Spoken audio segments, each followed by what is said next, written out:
Hello friends, wealth plus में आपका स्वागत है।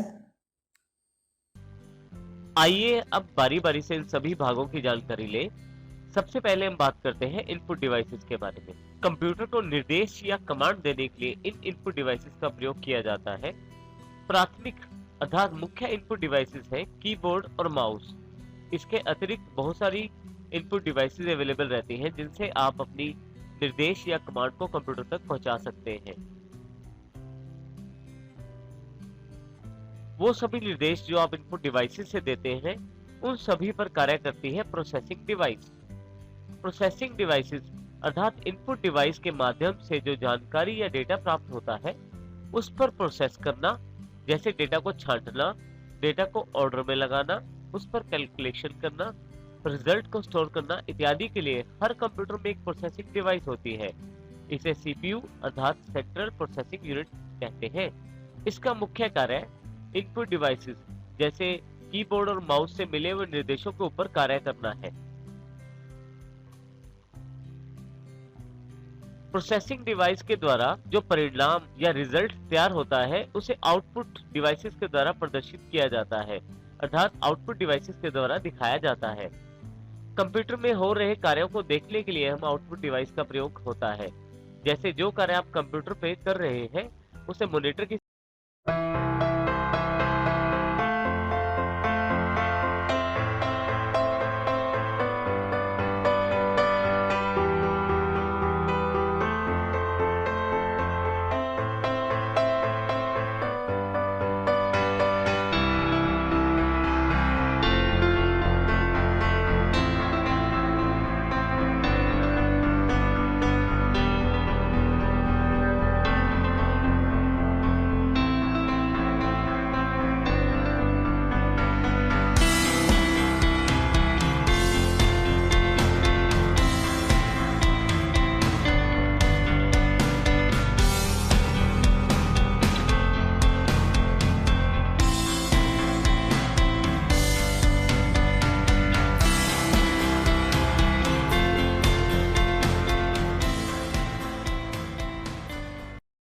सहायता से देख सकते हैं। प्रिंटर की सहायता से पेपर पर प्रिंट ले सकते हैं और आवाज सुनने के लिए आप स्पीकर्स का प्रयोग कर सकते हैं। अर्थात अलग अलग तरह की आउटपुट के लिए अलग अलग तरह का डिवाइस अवेलेबल रहता है। जैसे वीडियो, चित्रों या टेक्स्ट को देखने के लिए आप मॉनिटर का प्रयोग कर सकते हैं, और यदि आप किसी रिजल्ट को या परिणाम को कागज पे प्रिंट करना चाहते हैं तो प्रिंटर का प्रयोग कर सकते हैं। इसी प्रकार से यदि कोई आउटपुट आवाज में है अर्थात साउंड में है तो उसे आप स्पीकर की सहायता से सुन भी सकते हैं। तो इसमें यहाँ ये निष्कर्ष निकलता है कि सभी कमांड्स या निर्देश कंप्यूटर को जो दिए जाते हैं वो इनपुट डिवाइसेस की सहायता से दिए जाते हैं और उन सभी निर्देशों पे प्रोसेसिंग डिवाइस के द्वारा कार्य किया जाता है, और जो परिणाम उपलब्ध होता है उसे आउटपुट डिवाइसेस की सहायता से दिखाया जाता है। आइए अब हम इनपुट डिवाइसेस को विस्तार से जानते हैं। इनपुट डिवाइसेस में सबसे पहले सबसे प्रमुख डिवाइस की बात करते हैं जिसे माउस कहते हैं। इससे आप कंप्यूटर में दिखाई देने वाले एरो या पॉइंटर को घुमाते हैं और आइकॉन्स, स्टार्ट बार या डेस्कटॉप के किसी भी प्रोग्राम को चुन सकते हैं। इसके घूमने पर आप देखेंगे कि पॉइंटर भी आगे पीछे घूम रहा है। यदि आप माउस को थोड़ा आगे लेकर जाएं तो पॉइंटर भी आगे चला जाता है, और यदि माउस को पीछे लेकर आए तो माउस के साथ साथ पॉइंटर भी पीछे आ जाता है।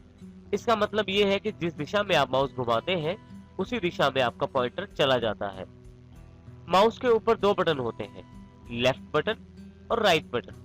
साथ में बीच में एक छोटा सा स्क्रोलर जिसे गोल बटन भी कहते हैं उपलब्ध होता है। यदि आप कंप्यूटर को किसी तरह का निर्देश देना चाहते हैं तो आप उसके लिए माउस के बटन्स का प्रयोग कर सकते हैं। आप कंप्यूटर के किसी भी प्रोग्राम को सिंगल क्लिक करके सिलेक्ट कर सकते हैं अर्थात चुन सकते हैं। सिंगल क्लिक का अर्थ है एक बार लेफ्ट साइड वाले बटन को दबाना, अर्थात बाएं बटन को यदि आप एक बार दबाएं तो उसे सिंगल क्लिक कहते हैं। इससे आप किसी भी प्रोग्राम को सिलेक्ट अर्थात चुन सकते हैं। डबल क्लिक, यदि आप कंप्यूटर के किसी भी प्रोग्राम को खोलना चाहते हैं या ओपन करना चाहते हैं तो उसके लिए आप डबल क्लिक का प्रयोग कर सकते हैं। डबल क्लिक से अभिप्राय जल्दी जल्दी दो बार क्लिक करने से है। यदि आप माउस के लेफ्ट बटन को 2 बार जल्दी जल्दी क्लिक करते हैं तो आप किसी भी प्रोग्राम को खोल सकते हैं।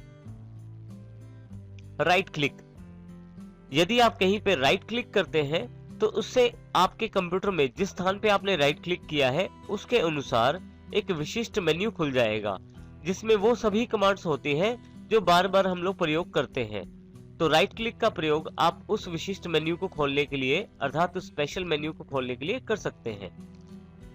स्क्रॉलिंग, यदि आप ऐसे पेज पे हैं जो कंप्यूटर की स्क्रीन से बड़ा है तो आप पेज को स्क्रॉल करके ऊपर नीचे आसानी से देख सकते हैं।